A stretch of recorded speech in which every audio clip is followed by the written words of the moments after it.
Powered by the Montana Television Network. This is the 5:30 News on Q2, Montana's news leader.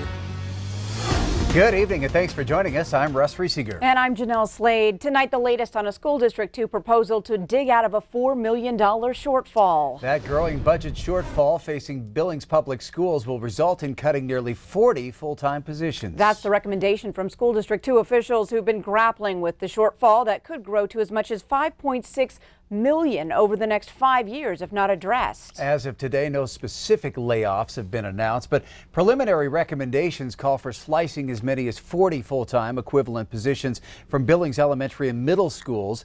Superintendent Greg Upham hopes the cuts can be accomplished through a combination of attrition, retirements, and reassignments.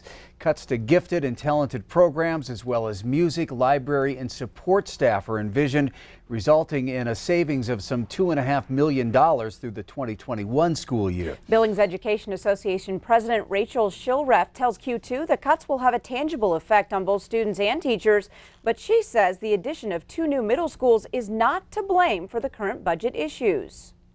Building those 2 middle schools was the right thing to do. We did not have the capacity to have our students in accredited classrooms at a middle school level. If you look at the populations of each of those, there's no way that we don't have 2 new middle schools with all the students that we have.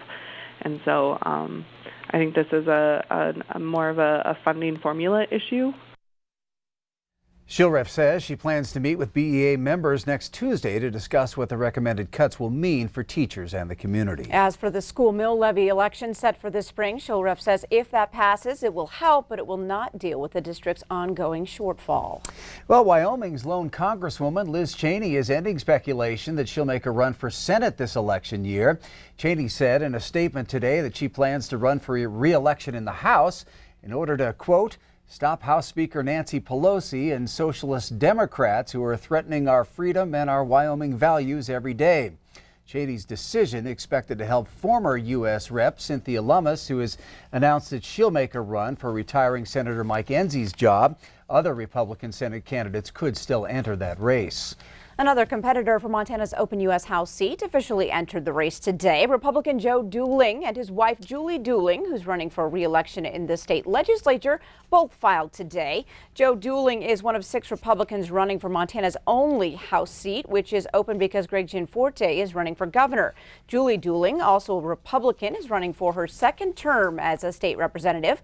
Julie Dueling's filing fee today, only about $15, but her husband's total, since he's running for Congress, $1,740. Now, so far, 3 Republicans have paid their filing fee for the House race and 1 Democrat, Kathleen Williams. Dueling says he's unique because he's a working farmer and rancher and because he'd like to make his mark as a congressman, nothing else. I think what resonates for people out there is that I don't want to be the senator or the governor. I'm just going to be our congressman and serve for a period of time until we can build up some leadership and get some of those wants, needs, and wishes that we have from the federal government. And so as we keep turning the seat over and over and over, it just makes no sense. The other Republicans who filed so far, Deborah Lamb of Livingston and John Ivankovich of Butte. Several lawmakers, including Dueling, gathered at the Montana Historical Society in Helena for the ceremonial signing of Senate Bill 338 today. That's the bill that funded the creation of the Montana Heritage Center. Having the location chosen, this is just kind of like, the cherry on top of everything, and now we can actually get forward and move with the shovels in the ground. Governor Steve Bullock and several other state lawmakers were also on hand for that signing. The new center will be located where the current Historical Society building is located. Helena isn't the only one that's going to actually benefit. Every part of Montana is going to. So I'm extremely pleased today with what we did and all the bipartisan effort of both sides of the House working for a good common goal for Montana.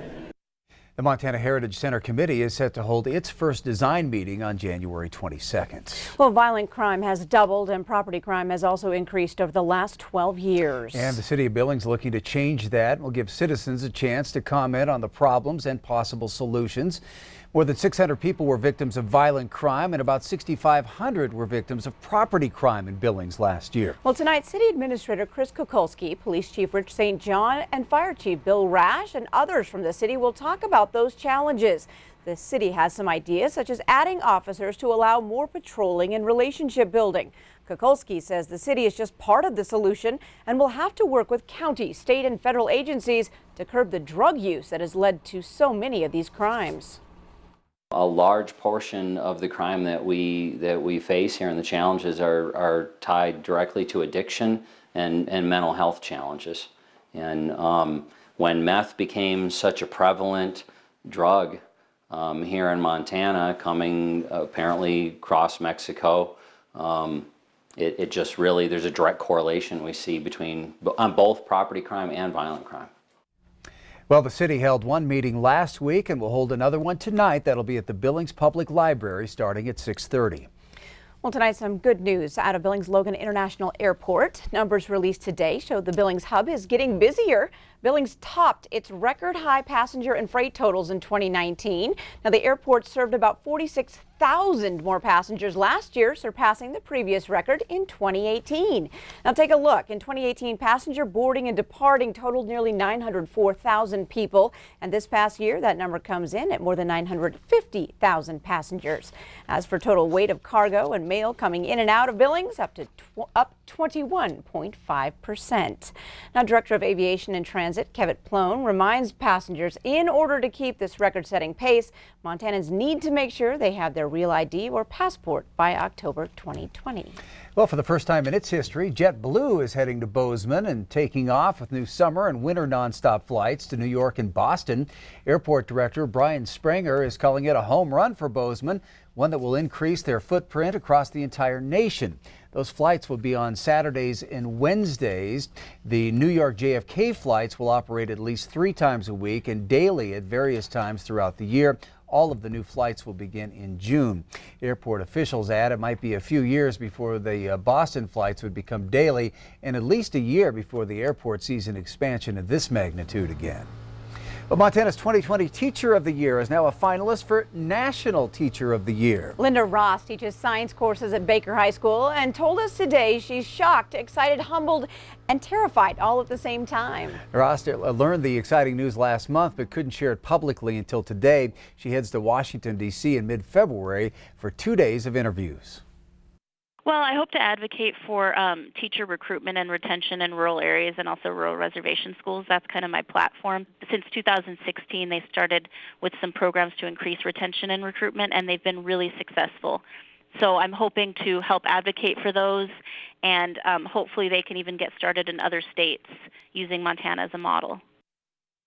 Now, Ross has been teaching for 13 years, the past 6 at Baker High School, where she teaches biology, anatomy, chemistry, and physiology. She's one of 4 finalists for National Teacher of the Year honors. Montana's only National Teacher of the Year winner was Kalispell's Richard Nelson. He earned that honor way back in 1956. Well, there's more news from across our state tonight. Jordana Hubble, the 6-year-old struck by a vehicle while getting off a school bus, is now heading to Texas to continue her recovery. Join me for that update and more on tonight's MTN Statewide News at 9 on the CW. But first, on tonight's 5:30 News, Montana hunters with their sights set on that trophy buck get some good news when it comes to licenses. And in sports, we're down in Lodge Grass, where the community is celebrating its first Elvis Old Bowl Day as the Indians host Hardin in a battle of number ones. And coming up on weather, the new snowstorm is starting to make its way onshore. We'll tell you all about that coming up in just a few more minutes. You're watching MTN News with Janelle Slade and Russ Riesinger. Storm Tracker weather with Bob McGuire. And sports with Scott Green. This is the 5:30 News on Q2, Montana's news leader.